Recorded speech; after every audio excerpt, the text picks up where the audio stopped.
Ghostly greetings and welcome to We're with the Boy Prue. Second attempt to record this. I do not like the lighting in here. I'm going to need to get a lamp, I think, which is fine. Okay, but we're going to talk about Jurassic Park, the Michael Crichton masterpiece, my favorite book of all time. If not, it's very close, with The Hobbit following it, and who knows? I got a lot of books I like to reread, and that one's one I read like once a year. I listen to this one on audio. I have a tattoo for that one, and it's just an amazing read. Let's talk about the plot. The general plot is there's a zoo with dinosaurs in it, and something happens. The dinosaurs get out, and the people have to sort of survive it. It's a pretty basic plot, but there's a lot of subplots going on, like with human versus God, like is it created, is it ours?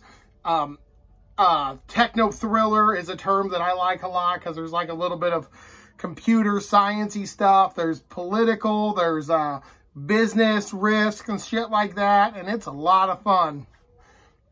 So for the plot, it's pretty basic. The plot's like a beach. You have to survive a zoo with monsters in it. But all the side plots, which are a lot of fun too, really what picked this up to an A+ plot rating, because you're interested in the dinosaurs. You're interested in the science that created dinosaurs. And you know what? I'm a huge dinosaur nerd. Huge. I love dinosaurs since I was a freaking kid. So here's a fun dinosaur fact.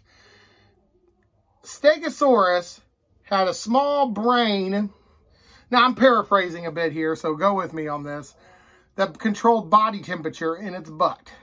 So it had a brain that was basically designed to fart. There's more to it than that, but for the fun aspect of it, it had a fart brain, and I can still laugh at that today. Stegosaurus is one of my favorite dinosaurs. I love Spike from Land Before Time, and that's just a fun reason why. Okay, so the plot on Jurassic Park. Look at this cool leather-bound edition my lovely wife got me for Christmas. One of my favorite things she's ever got me, and that's just a really cool edition.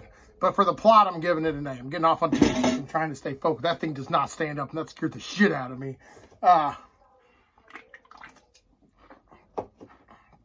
Okay, let's go with characters. All the characters in this book are fantastic. But there's a couple that I will say steal the show.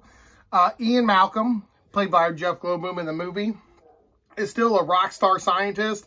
He's got an ego of a rock star, but the brain of a scientist. He thinks he's way cooler than he is, and I absolutely loved him for it. Dr. Sadler and Alan Grant in the book are not a couple. In the movie, they are. In the book, they're not. She's actually marrying like a dude in Chicago, I think. And Dr. Grant's just a guy whose wife died. And they're just friends. And I always appreciate just friends in a relationship. Those are cool. Tim and Lex, I will say, Tim is basically the same. He's just a dinosaur geek. But Lex in the book is kind of a jock, where she's like, let's play some pickle. And Tim, however, is not that. So in the movie to book, Lex is a lot different. They also combine some characters like Muldoon, and there's a couple different scientists, Regis and the lawyer and shit like that. So the characters are a lot different than the book than the movie, but the characters are fantastic. I love all these characters. They stick with me today. This is my dinosaur. Her name is Sora. She's part velociraptor, part chunkers. All cuddles, though. All cuddles. She likes to come up here to play sometimes. But that's characters. So characters A+. Now let's get into the pros and the cons. The pros. Okay, well, the pro for me, the hugest pro for this book is the pacing. I love it. It's always interesting. Everything's always developing. It's like an RPG kind of. Like if you're playing a game with like Dungeons and Dragons or like a Sword and Magic, everyone's always getting somewhere in their stories. There's no dull parts. Like when you're in the park and they're trying to escape the dinosaurs, you're interested in the survival aspect.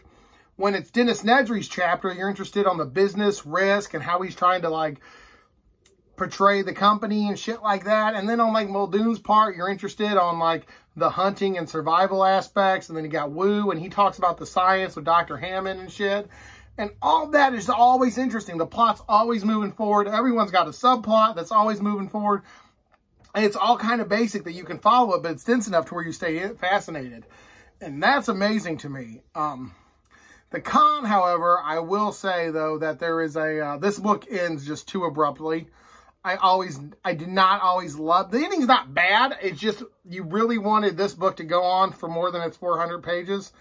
Like, this could have been a great 500-page novel, but it just stops. So that might be, again, why I love it, because it just leaves you, the whole time, you're just page turner. But that's Michael Crichton to me, though. A lot of his books, you can just plow through them in one sitting, and they're great. I read that in like 4.5, 5 hours. So, I mean, you can just sit down and read them. I did the audiobook for 4 to 5 hours, just double speed it while it was on. Oh, so good. So good. But That Is a Con was the book just abruptly ends for me, and I would like to have gone into more. But we got a sequel, The Lost World, that I will review next month. Oh, I wish I'd read those two close together. That's really the only con. There's not a lot of cons in this book. But Journey. That's what I do most of my rating on, is Journey. The 400 pages of Jurassic Park is an amazing, fun journey. Techno Thriller doesn't sum this book up. I feel like I'm kissing this book's ass. But people don't understand. Like, this is the only movie my parents ever took me to. So when I got old enough and in high school and got interested in reading, that was one of the first things I read. And I loved it. My friends all talked about it. The death scenes are so much more brutal. And there's a Dennis Nedry scene where, and then I'm just like, the death scenes are brutal. And the aviary is so different from the book. And then parts of Jurassic Park 2 and 3 are in this. And there's a scene where Dr. Grant tricks the raptors with some eggs. And I feel like all the movies combined, the original trilogy, kind of make up this one book, at least aspects of it. And it's really interesting and fun. And I loved it. I think it's great. Obviously, I'm giving this book an A+, a must-read review. This is just an amazing book. This is my favorite Michael Crichton. If you don't like or know anything about science fiction, Michael Crichton's a great place to start. And this appeals to your childhood with fucking dinosaurs trying to kill you. This appeals to your adult life when you're interested about science and risk management.